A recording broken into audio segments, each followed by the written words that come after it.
তিন দশকেরও বেশি সময় ধরে ইরানের সর্বোচ্চ নেতা হিসেবে রয়েছেন আয়াতুল্লাহ আলী খামেনি। সম্প্রতি ইরান ইসরায়েল সংঘাতের সময় তাকে হত্যা চেষ্টার আশঙ্কা ছড়িয়ে পড়ে। সে সময় খামেনি ইরানের রেভলিউশনারি গার্ডস IRGC এর কাছে যুদ্ধকালীন ক্ষমতা হস্তান্তর করেন। মার্কিন প্রেসিডেন্ট ডোনাল্ড ট্রাম্প তখন বলেছিলেন, ইরানের সর্বোচ্চ নেতা আয়াতুল্লাহ আলী খামেনি কোথায়?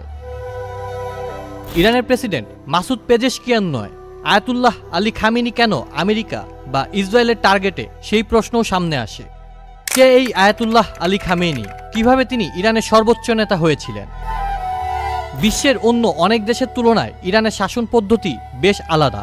সেখানে নির্বাচনের মাধ্যমে প্রেসিডেন্ট বা সংসদ সদস্যরা নির্বাচিত হলেও দেশের মূল ক্ষমতা সর্বোচ্চ ধর্মীয় নেতার হাতে। ইরানের সর্বোচ্চ ধর্মীয় নেতার শাসনের এই ব্যবস্থা চালু হয় 1979 সালে ইসলামী বিপ্লবের পর থেকে। একটি বিপ্লবের মাধ্যমে ইরানের রেজা শাহ পাহলভির রাজতন্ত্রকে উৎখাত করা হয়। এরপর প্রতিষ্ঠিত হয় ইরানের ধর্মীয় প্রজাতন্ত্র। তখন থেকে দেশটি দুইজন সুপ্রিম লিডার বা সর্বোচ্চ নেতা পেয়েছে। প্রথমজন ছিলেন আয়াতুল্লাহ খোমেনি। তাদের পদবি হিসেবে আয়াতুল্লাহ ব্যবহার করা হয় শিয়া ধর্মাবলম্বীদের কাছে, যার অর্থ সিনিয়র ধর্মীয় নেতা।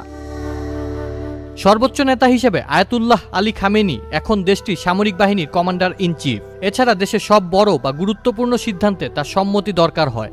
এমনকি ইরান পারমাণবিক ক্ষমতার অধিকারী হবে কিনা অথবা জাতিসংঘের আণবিক শক্তি সংস্থাকে সহযোগিতা করবে কিনা, এসবের চূড়ান্ত সিদ্ধান্ত দেন তিনি। গত 2 সপ্তাহ ধরে চলা ইরান ইসরায়েল সংঘাতে ইরানের শীর্ষ সামরিক নেতাসহ বেশ কয়েকজন পরমাণু বিজ্ঞানী নিহত হয়েছেন। ইরানের কর্তৃত্ববাদী শাসন ব্যবস্থায় দেশটির জনগণের সর্বোচ্চ নেতা নির্বাচনে কার্যত কোনো এখতিয়ার থাকে না। দর্শক, আসুন জেনে নেই 3 দশকেরও বেশি সময় ধরে ইরানের সর্বোচ্চ নেতা কে এই আয়াতুল্লাহ আলী খামেনি। 1939 সালে উত্তর পূর্ব ইরানের মাশহাদ শহরে এক ধর্মীয় পণ্ডিতের ঘরে জন্ম নেওয়া আলী খামেনি নিজ শহরের ধর্মীয় শিক্ষা কেন্দ্রে পড়াশোনা করেন। পরে যান শিয়া মুসলিমদের পবিত্র নগরী কোমে। 1962 সালে তিনি শাহ মোহাম্মদ রেজা পাহলভির বিরুদ্ধাচরণকারী আয়াতুল্লাহ খোমেনির ধর্মীয় আন্দোলনে যোগ দেন। তরুণ আলী খামেনি আয়াতুল্লাহ খোমেনির একজন একনিষ্ঠ অনুসারী হয়ে ওঠেন। তার নিজের ভাষায় তিনি যা করেছেন এবং এখন যা বিশ্বাস করেন সবই খোমেনির ইসলামী ভাবধারা থেকে প্রাপ্ত। 1979 সালে ইরানে ইসলামী বিপ্লবের পর আলী খামেনি বিপ্লবী পরিষদে দায়িত্ব পালন করেন। পরবর্তীতে তিনি উপপ্রতিরক্ষা মন্ত্রী হন এবং ইসলামী বিপ্লবী গার্ড কোর্পসকে সংগঠিত করতে সহায়তাও করেন। এই বিপ্লবী গার্ড ইরানের অন্যতম শক্তিশালী প্রতিষ্ঠানে পরিণত হয়। 1989 সালের জুনে আয়াতুল্লাহ খোমেনির মৃত্যুর পর বিশেষজ্ঞ ধর্মীয় আলেমদের পরিষদ আলী খামেনিকে নতুন সর্বোচ্চ নেতা হিসেবে নির্বাচিত করে।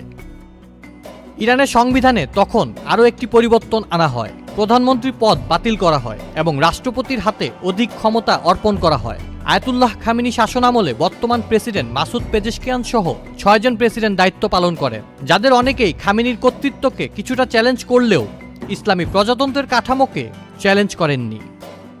1997 থেকে 2005 সাল পর্যন্ত ইরানের প্রেসিডেন্ট ছিলেন সংস্কারপন্থী নেতা মোহাম্মদ খাতামি। খাতামি পশ্চিমা বিশ্বের সঙ্গে সম্পর্ক স্বাভাবিক করতে চেয়েছিলেন। খাতামির পরে তার উত্তরসূরি হিসেবে প্রেসিডেন্ট নির্বাচিত হন রক্ষণশীল নেতা মাহমুদ আহমেদিনেজাদ। কিন্তু অর্থনীতি এবং বৈদেশিক নীতি নিয়ে আহমেদিনেজাদ সরকারের অবস্থান তখন ইরানে ব্যাপক সমালোচনার জন্ম দেয়। একই সাথে আহমেদিনেজাদ নিজের ক্ষমতা বৃদ্ধির চেষ্টা করলে সর্বোচ্চ নেতা আয়াতুল্লাহ খামেনির সাথে তার বিরোধ হয়। আয়াতুল্লাহ খামেনির পর ইব্রাহিম রাইজি পরবর্তী সর্বোচ্চ ধর্মীয় নেতা নির্বাচিত হবেন বলেই মনে করা হচ্ছিল। 19 মে 2024 সাল হেলিকপ্টার দুর্ঘটনায় ইব্রাহিম রাইজির মৃত্যুর পর উত্তরসূরি হিসেবে আলী খামেনির ছেলে মোজতবা খামেনির নাম উঠে আসে। কিন্তু সম্প্রতি ইরান ইসরায়েল সংঘর্ষের সময় আলী খামেনিকে হত্যার চেষ্টা করা হতে পারে এমন আশঙ্কায় সম্ভাব্য 3 জন উত্তরসূরির নাম ঘোষণা হয়, যেখানে তার ছেলে মোজতবা খামেনির নাম নেই। প্রকাশ্যে কথা বলার অনুমতি না থাকায় জ্যেষ্ঠ 3 জন নেতা তাদের পরিচয় গোপন রেখেছেন। 1979 সালে ইরানে ইসলামী বিপ্লবের পর আয়াতুল্লাহ আলী খামেনি দেশটির সর্বোচ্চ ধর্মীয় নেতার পদে আসীন দ্বিতীয় ব্যক্তি। গত 3 দশক ধরে আলী খামেনি নিশ্চিত করেছেন যে বিশেষজ্ঞ মণ্ডলী নির্বাচিত সদস্যরা যেন রক্ষণশীল হয়, যারা তার উত্তরসূরি নির্বাচনের সময় তারই নির্দেশ মেনে চলবে। আউসাফুল ইসলাম আকিফ, চ্যানেল আই।